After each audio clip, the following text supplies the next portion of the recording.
राधे राधे दोस्तों। आज की कहानी है सास ससुर की दुलारी बहू। शादी के दिन नेहा दुल्हन के जोड़े में किसी राजकुमारी से कम नहीं लग रही थी। लाल जोड़े में उसकी मुस्कान से पूरा घर खुशियों से भर गया था। घर को सुंदर तरीके से सजाया गया था और चारों तरफ रौनक थी। शादी की रस्में चल रही थी और बारात के स्वागत की तैयारी अंतिम चरण में थी। तभी नेहा के दोस्त ममता मुस्कुराते हुए मजाक में बोली, क्या बात है नेहा, दूल्हे का इंतज़ार नहीं हो रहा? नेहा शर्मा गई और सिर झुका लिया। फिर सोनम ने हंसते हुए कहा, अरे भाई, इंतज़ार तो होगा ही, आखिर 2 साल बाद यह दिन आया है। सहेलियों की शरारत भरी बातें सुनकर नेहा शर्मा गई। वह सोचने लगी कि इन 2 सालों में उसकी और विवेक की ज़िंदगी को कितना बदल दिया था। नेहा और विवेक की लव मैरिज थी। दोनों की आर्थिक स्थिति में बहुत फ़र्क था। नेहा एक बड़े बिजनेसमैन की बेटी थी और विवेक एक छोटी सी कंपनी में एम्प्लॉय। उसके पिता अशोक जी एक सरकारी नौकरी करते थे। जब नेहा ने अपने पिताजी को विवेक के बारे में बताया तो वो गुस्से से आग बबूला हो गए और बोले, एक मामूली नौकर करने वाला हमारे घर का दामाद बनेगा? हमारी और उसकी हैसियत में कितना फ़र्क है। मेरे ऑफिस में ऐसे लड़के नौकर की तरह काम करते हैं और तुम उससे शादी करना चाहती हो? लेकिन नेहा अपनी ज़िद पर अड़ी रही और दृढ़ता से बोली, पापा, प्यार पैसों से बड़ा होता है। विवेक बहुत अच्छा इंसान है और मैं उसी से शादी करूँगी। सुरेश जी को बेटी की जिद के आगे झुकना पड़ा, लेकिन उन्होंने एक शर्त रखी, अगर तुम्हें उससे शादी करनी है तो 2 साल तक इंतज़ार करना होगा। अगर 2 साल बाद भी तुम्हारा फैसला नहीं बदला तो मैं हाँ कर दूँगा, लेकिन अगर तुम्हारा मन बदल गया तो बात अलग होगी। यह सुनकर नेहा और विवेक राजी हो गए। दोनों ने 2 साल तक एक दूसरे का इंतज़ार किया। इस दौरान कई मुश्किलें आई, लेकिन उनका प्यार हर मुश्किलों में खरा उतरा। आखिरकार परिवार की रजामंदी से उनकी शादी हो गई। विदाई के बाद जब नेहा ससुराल पहुंची तो वहां सिर्फ उसके सास ससुर थे। उन्होंने बहुत प्यार से स्वागत किया। घर भले ही बड़ा न हो, लेकिन उसमें प्यार और अपनापन था। हनीमून से लौटने के बाद विवेक ने फिर से ऑफिस ज्वाइन कर लिया। नेहा भी कुछ करना चाहती थी, लेकिन उसमें सोचा पहले घर में अच्छे से समझ लिया जाए।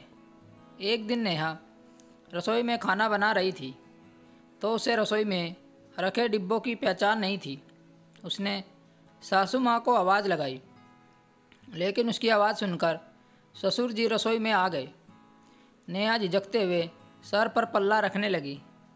यह देखकर ससुर जी बोले, अरे बहू, तुम तो मेरी बेटी जैसी हो। नेहा धीरे से बोली, पापा जी, माँ कहाँ है? मुझे समझ नहीं आ रहा है, नमक कहाँ रखा है? ससुर जी हंसते हुए बोले, अरे बेटा, तुम्हारी सास 1 घंटे से अपनी बेटी से बात कर रही है।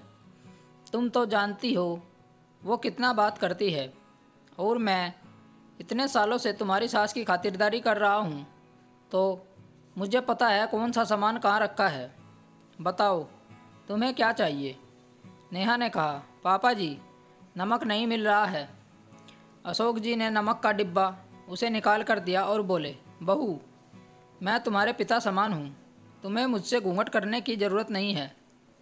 नेहा को उनकी बात सही लगी।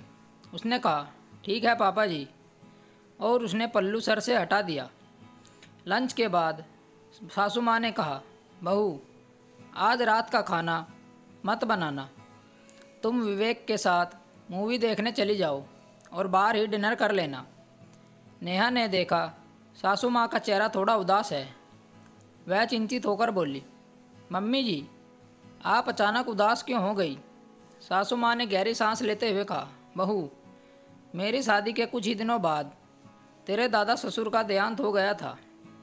पूरे घर में शोक छा गया था।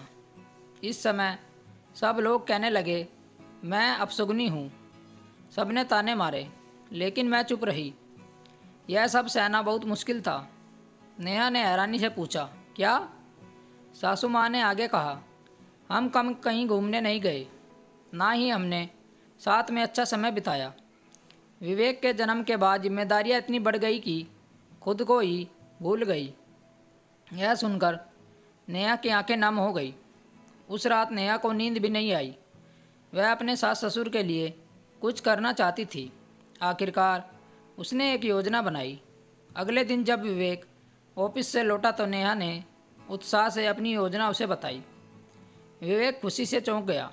नेहा मुस्कुराकर बोली, मैं चाहती हूँ मम्मी पापा को वो खुशी मिले जो उन्हें कभी नहीं मिली। शाम को दोनों शॉपिंग के लिए निकले। जब वे घर लौटे तो सास और ससुर दोनों हैरान रह गए।